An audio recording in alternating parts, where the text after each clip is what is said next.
दोस्तों, जब पूरी दुनिया कोरोना महामारी और रशिया यूक्रेन वॉर के चलते संकट में फंसी हुई है, तब भारत ने एक ऐसा बड़ा काम शुरू कर दिया जो आगे चलकर उसे सही मायने में दुनिया की दूसरी महाशक्ति के रूप में स्थापित कर देगा। पीएम नरेंद्र मोदी की अगुवाई में भारत ने रुपए को इंटरनेशनल करेंसी बनाने की पहल शुरू की है, जिसे बढ़िया रिस्पॉन्स भी मिलने लगा है। अगर ये पहल कामयाब हुई तो अमेरिकी डॉलर के अलावा रुपया दुनिया की दूसरी बड़ी इंटरनेशनल करेंसी बन जाएगा, जिसके बाद आप भारतीय रुपए से दुनिया में कहीं भी खरीदारी कर सकेंगे। दोस्तों, वेबसाइट WION के मुताबिक अमेरिकी डॉलर की कमी से जूझ रहे श्रीलंका ने अपने यहाँ स्पेशल रुपी ट्रेंडिंग अकाउंट शुरू किया है और इस तरह के अकाउंट्स को वॉस्ट्रो अकाउंट्स भी कहा जाता है। इस अकाउंट को खोलने के बाद श्रीलंका के central bank of Sri Lanka CBSL ने भारत के रिजर्व बैंक ऑफ इंडिया यानी कि RBI से आग्रह किया कि वो श्रीलंका में इंडियन रुपए को विदेशी करेंसी के रूप में मान्यता दे। श्रीलंका ने RBI से यह भी आग्रह किया कि वो श्रीलंका समेत सार्क कंट्रीज में ट्रेड और टूरिज्म को प्रमोट करें।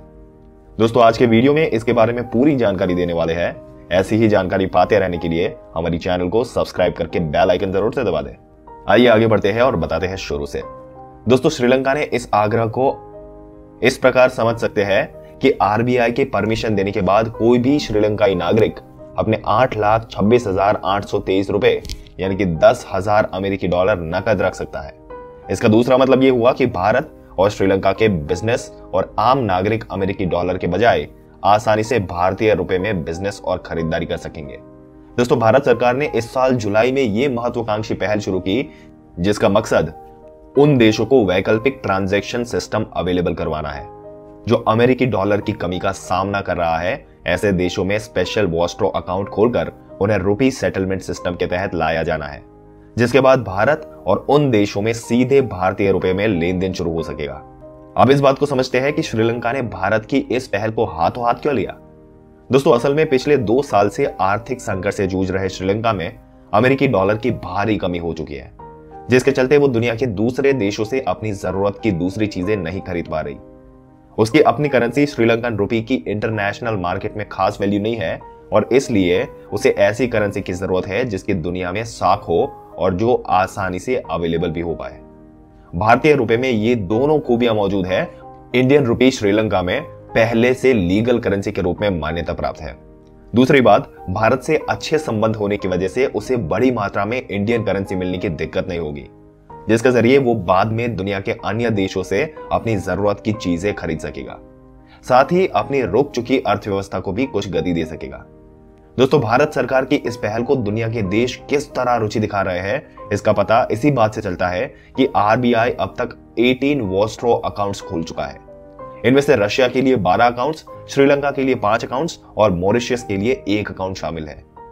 यानी इन 3 देशों में अब भारत का रुपया एक इंटरनेशनल करेंसी के रूप में पूरी तरह मान्यता प्राप्त होगा और आप वहां जाकर रुपए से कोई भी चीज खरीद सकेंगे।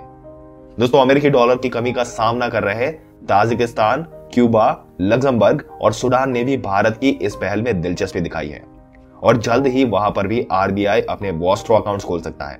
फाइनेंशियल मिनिस्टर ने इंडियन बैंक ऑफ एसोसिएशन और federation of Indian export organisation से आग्रह किया कि वो संबंधित पक्षों से मिलकर भारतीय रुपए में बिजनेस शुरू करने के लिए प्रोत्साहित करें, जिससे भारतीय रुपए की दुनिया में इंटरनेशनल करेंसी के रूप में मान्यता बढ़े और अमेरिकी डॉलर के मुकाबले इसके एक्सचेंज रेट्स में सुधार हो। डॉलर की तंगी वाले श्रीलंका और प्रतिबंधों से प्रभावित Russia Indian rupee trade settlement mechanism का इस्तेमाल करना चाहते हैं। ये बात खलीज टाइम्स की एक रिपोर्ट में कही गई। अगर ऐसा हुआ तो ये दोनों ऐसा करने वाले पहले देश होंगे। ये एक गेम चेंजिंग पहल हो सकती है जो इंटरनेशनल लेन देन के लिए डॉलर और दूसरे प्रमुख मुद्राओं की बजाय भारतीय रुपए का उपयोग करने की अनुमति देती है। जुलाई 2022 से भारत सरकार डॉलर की कमी वाले देशों को अपने रुपए सेटलमेंट मैकेनिज्म में लाने की कोशिश कर रही है और भारत के केंद्रीय बैंक RBI ने Indian rupee trade settlement mechanism के माध्यम से श्रीलंका के साथ बिजनेस के लिए बैंकों को 05 विशेष रुपया व्यवहार खाता खोलने की मंजूरी दी है, जिसका नाम हम आपको ऑलरेडी बता चुके हैं, जो है वॉस्ट्रो अकाउंट। दोस्तों, इसी तरह RBI ने बैंकों को रशिया के साथ रुपए में व्यापार के लिए 12 वॉस्ट्रो अकाउंट खोलने की भी मंजूरी दे दी है।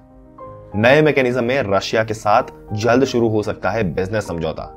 इसके बारे में अगर आपको बताएं तो रिपोर्ट में भारत सरकार ने एक अधिकारी के हवाले से कहा कि भारत सरकार ऐसे और देशों को इस मैकेनिज्म में लाना चाहती है जिसके पास डॉलर की कमी है। अब तक 5 से 6 बैंकों को रुपए में इंटरनेशनल ट्रेड सेटलमेंट की फैसिलिटी के लिए वॉस्ट्रो अकाउंट खोलने की अनुमति दी है और federation of Indian export organisation के महानिदेशक अजय सहाय का कहना है कि इन मुद्दों को सुलझा लिया गया है। इंपोर्टर्स और एक्सपोर्टर्स ने खातों को खोलने के लिए बैंकों से संपर्क करना शुरू कर दिया है, इसलिए नई भुगतान प्रणाली के तहत रशिया के साथ बिजनेस समझौता कुछ शिपमेंट के लिए जल्द शुरू होने की उम्मीद है। यह कदम रशिया और भारत के बीच बढ़ते व्यापार अंतर के बीच महत्वपूर्ण है। वैसे तो रशिया तेजी से भारत का टॉप ऑयल आपूर्तिकर्ता बन रहा है, लेकिन रशिया को भारतीय एक्सपोर्ट घट रहा है क्योंकि इंपोर्ट पश्चिमी प्रतिबंधों और एक सुचारू भुगतान तंत्र की कमी से सावधान है। तजाकिस्तान, क्यूबा, लग्जमबर्ग और सूडान सहित अन्य देशों से भी भारत के रुपी ट्रेड सेटलमेंट मैकेनिज्म में रुचि प्राप्त हो रही है। दोस्तों, यूएई के लिए तैयार हुआ कॉन्सेप्ट पेपर भारतीय रिजर्व बैंक ने देश के तीसरे सबसे बड़े व्यापारिक भागीदार संयुक्त अरब अमीरात के साथ भारतीय रुपए में ट्रेड सेटलमेंट के लिए एक कॉन्सेप्ट पेपर तैयार किया। संयुक्त अरब अमीरात में भारत के राजदूत संजय सुधीर का कहना है, यूनाइटेड अरब एमिरेट्स का सेंट्रल बैंक इस मामले को देख रहा है और मैकेनिज्म को संचालित करने के लिए भारतीय रिजर्व बैंक के अधिकारियों के साथ चर्चा कर रहा है। वॉस्ट्रो अकाउंट खोलने के बाद श्रीलंकाई नागरिक भौतिक रूप में $10,000 रख सकते हैं। इसका अर्थ यह है कि श्रीलंकाई और भारतीय एक दूसरे के साथ इंटरनेशनल लेन देन के लिए अमेरिकी डॉलर के बजाय भारतीय रुपए का उपयोग करेंगे। दोस्तों, भारत के फाइनेंशियल मिनिस्ट्री ने भारतीय बैंक संघ यानी कि IBA और FIEO को रुपए के व्यापार में हितधारकों को जागरूक करने के लिए जागरूकता अभियान शुरू करने के लिए कहा है। भारतीय रिजर्व बैंक ने विदेश मुद्रा प्रबंधन अधिनियम 1999 के तहत रुपए में सीमा पार व्यापार लेन देन के लिए विस्तृत रूपरेखा तैयार की है। इसके अनुसार इस व्यवस्था के तहत सभी इंपोर्ट और एक्सपोर्ट को रुपए में अंकित और चालान किया जा सकता है। दो व्यापारिक भागीदार देशों की मुद्राओं के बीच विनियमन दरें बाजार द्वारा निर्धारित की जा सकती है। इस व्यवस्था के तहत व्यापार लेन देन का सेटलमेंट रुपए में होना चाहिए और इस मैकेनिज्म के माध्यम से इंपोर्ट करने वाले भारतीय एक्सपोर्टरों को रुपए में भुगतान करने की आवश्यकता हो सकती है। दोस्तों, कहा जा रहा है कि रुपए के इंटरनेशनल मुद्रा बनने से भारत का व्यापार घाटा कम होने की पॉसिबिलिटी है। वैश्विक बाजार में रुपया मजबूत होगा। दूसरे देश रुपए को अपनी व्यापारिक मुद्रा के रूप में अपनाना शुरू कर सकते हैं और एक मुद्रा को आमतौर पर इंटरनेशनल तब कहा जाता है जब इसे व्यापार के विनिमय के माध्यम के रूप में दुनिया भर में व्यापक रूप से स्वीकार किया जाता है। इससे पहले 1960 के दशक में कतर, यूएई, कुवैत और ओमान जैसे खाड़ी देशों में रुपए को स्वीकार किया गया था। हालांकि 1960 के दशक के मध्य में इन व्यवस्थाओं को समाप्त भी कर दिया गया। दोस्तों, आपके क्या विचार है इस मुद्दे के बारे में? अपने विचार हमें कमेंट करके जरूर से बताइएगा। अगर वीडियो अच्छा लगा हो तो लाइक करने के साथ साथ अपने दोस्तों और रिश्तेदारों के साथ जरूर से शेयर कर दें और ऐसी ही जानकारी पाते रहने के लिए हमारी चैनल को सब्सक्राइब करके बेल आइकन जरूर से दबा दें।